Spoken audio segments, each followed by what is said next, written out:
Septembre 1913. L'équipage d'un bateau battant pavillon néerlandais qui traverse la Manche repère un corps en décomposition dans l'eau. Rudolf Diesel, célèbre inventeur allemand, vient en effet de disparaître sans laisser de traces.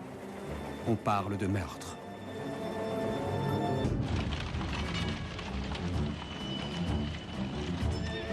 « 20 ans plus tôt, en 1892, Berlin est en ébullition. L'empereur Guillaume II a des projets ambitieux. Il veut faire de l'Allemagne une grande puissance. L'industrie allemande est en pleine expansion, mais elle doit résoudre un problème énergétique. Les machines à vapeur de l'époque sont efficaces, mais aussi très gourmandes en charbon. Les machines à vapeur ont aussi augmenté la pauvreté en mettant de nombreux artisans au chômage. Et leur prix reste prohibitif. Face à cette concurrence déloyale, Rudolf Diesel forme un vœu. Inventer un moteur à la portée de toutes les bourses. Ce sera l'œuvre de sa vie. Rudolf Diesel, lui, est d'origine modeste et il connaît bien les conditions de vie difficiles des artisans. Pour concevoir cette machine qui doit rendre le monde meilleur, il va travailler jour et nuit. C'est ainsi que Diesel va signer un contrat avec Krupp et l'usine Mann pour la construction d'un prototype.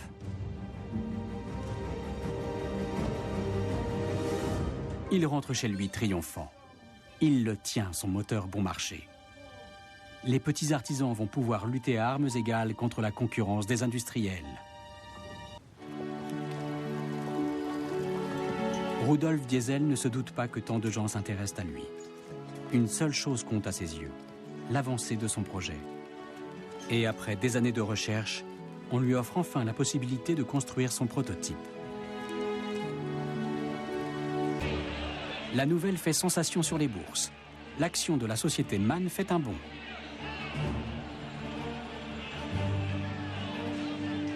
Des ingénieurs viennent du monde entier pour voir ce moteur révolutionnaire et féliciter son inventeur.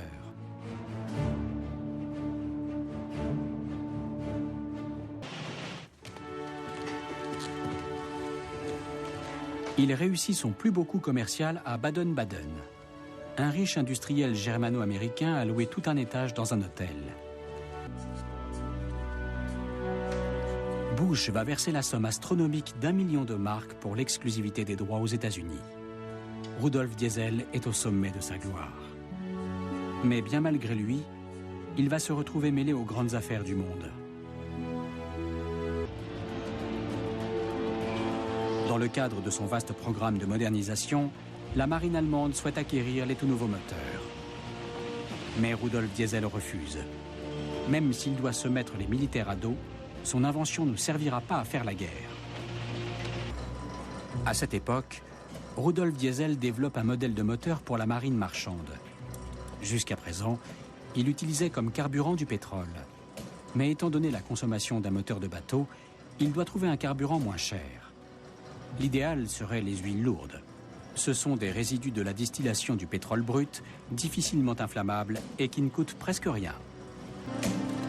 Mais Diesel finit par atteindre son objectif, faire tourner son moteur avec un carburant bon marché.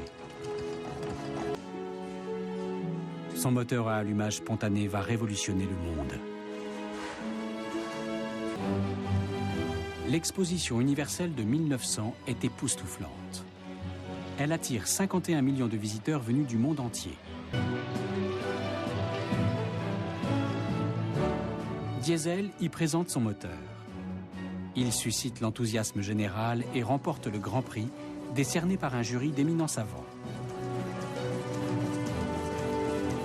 Mais peu de gens remarquent que ce moteur fonctionne à l'huile d'arachide.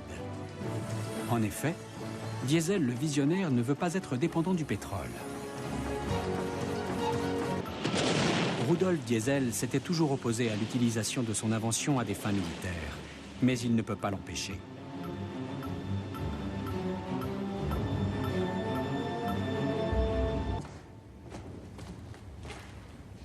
Qu'est devenu son rêve d'un moteur pour tous, qui contribuerait à rétablir la justice entre les hommes et à lutter contre la pauvreté? Rudolf Diesel est de plus en plus opposé à la politique de l'Allemagne. Il défend sa vision anticapitaliste du monde dans un essai qu'il intitule Solidarismus, solidarisme. Après avoir essuyé le refus de plusieurs maisons d'édition, il décide de publier son ouvrage à compte d'auteur.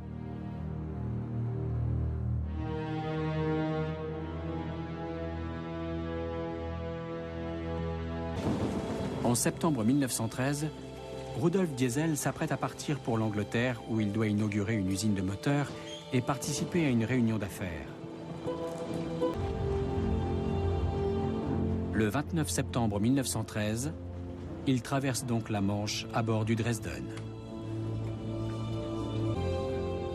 En prenant congé de ses associés pour la nuit, Diesel leur donne rendez-vous le lendemain matin.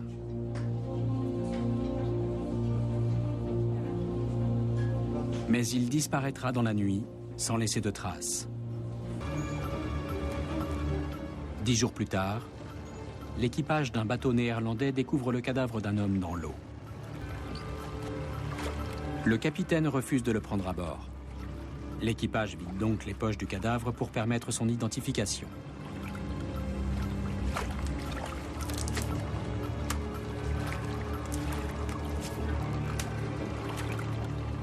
L'un des fils de Rudolf Diesel va effectivement reconnaître les objets repêchés.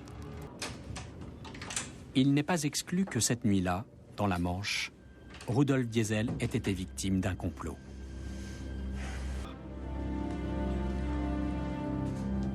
A-t-il reçu une visite qu'il n'attendait pas ce soir-là?